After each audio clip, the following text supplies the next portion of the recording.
Well, it looks like New York Congresswoman Alexandria Ocasio-Cortez could be gearing up to be the new face of the Democratic Party. The self-proclaimed Democratic Socialist has been drawing tens of thousands to her rallies, pretty big crowds. She's breaking her own fundraising records, and she's surging in polls among Democrats. Now, some are wondering if her latest post is a, quote, soft launch for a presidential run in 2028. To be welcomed here in this state, all of us together, seeing our common cause, this is what this country is all about.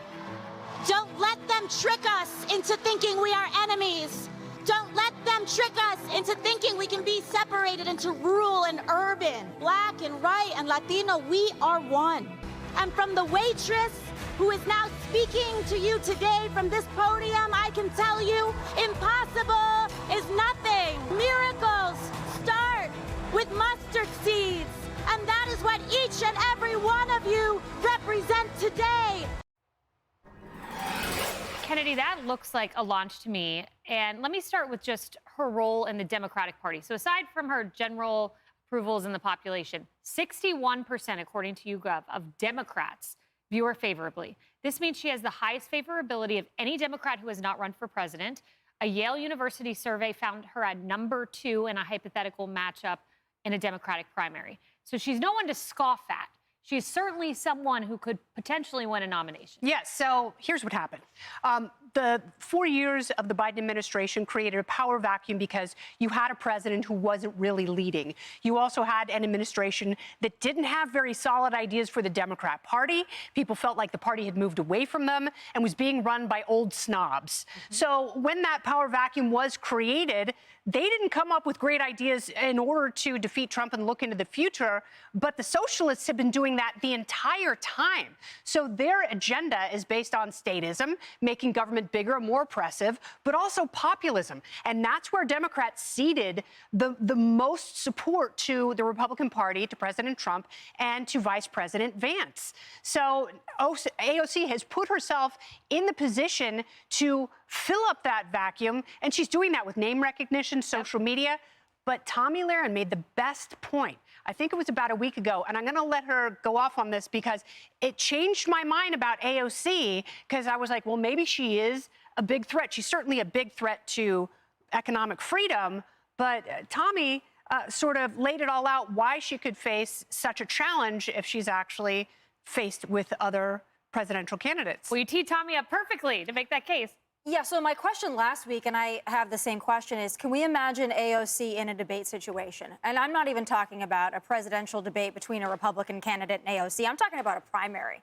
I'm talking about, can she hold her own when actually challenged about policy positions? Even what are her own policy positions? And if you look at her policy positions, if she were to go on stage and talk about those, she might still be able to get a crowd. But could she even get Democrats on her side? Because Democrats are saying, we want you to moderate. And she is the most extreme.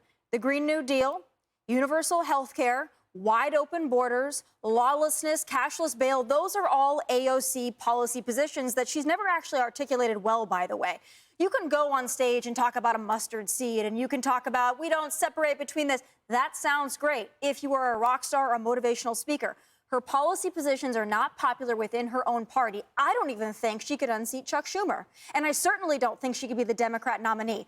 We got Joe Biden in 2020 because he was the most moderate on that stage, not because he was some shining star. So the Democrat Party would be well to understand that.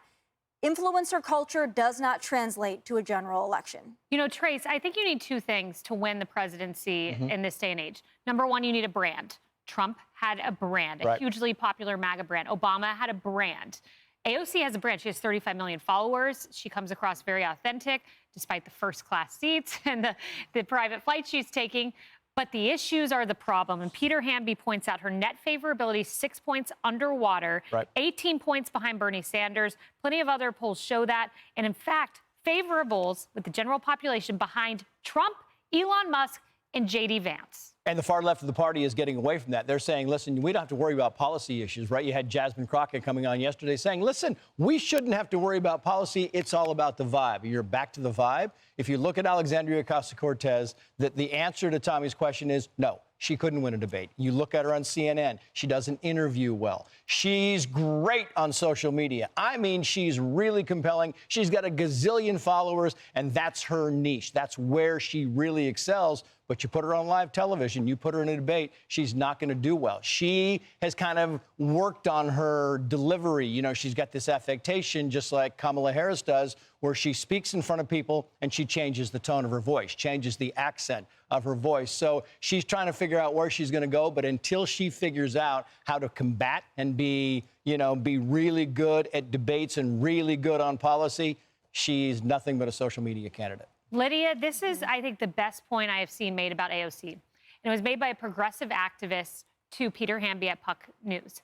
And, you know, it's easy to say, oh, let's put all the progressives in one bucket. But you can't do that. And this is the point the activist made, that the key distinction between her and Bernie Sanders is the core question swirling around whether she can appeal beyond a lefty New York congressional district. Bernie is a class-first, class-only guy, where she is preoccupied by race and identity. He has had one focus, the billionaires, the millionaires, the working class. We can all do his little accent. But she has focused on race and identity, which puts her in a separate bucket, maybe more the woke bucket than Bernie Sanders has been in. And I think that's going to come back to bite her. I don't think that's going to work well in her favor. And I think she probably knows that, because if you look at that video that she just posted on her social media, it seems like she's trying to step back. She's talking about how don't let them divide us. We're all one. That is very different than what she's talked about in the past. But I think Tommy is absolutely right, especially when you talk about her track record and her ability to stand on her own 2 feet and debate some of the issues, particularly the ones that she has waded in on. At Fox Business, which is where you can usually find me, we spend a lot of time talking about economic and policy issues. And we know, Trace, to your point, how important the economy was during this last election. So I think Americans really want to know moving forward where our candidates stand on economics. She does not have a good track record. Self-professed socialist, wants to tax the rich. And let's be clear, when you talk about taxing the rich, you're talking about taxing small business owners. And whether you're a small business owner or you're one of the nearly 1 out of 2 Americans in this country that are employed by a small business, that should alone concern you. Years ago, when she first was elected to Congress, I was a local news reporter here in the city, and I will never forget how she is responsible for running Amazon out of this city, and how many of her constituents will never forgive her for that. I'm Steve Doocy. I'm Brian Kilmeade. And I'm Ainsley Earhart. And click here to subscribe to the Fox News YouTube page to catch our hottest interviews and most compelling analysis.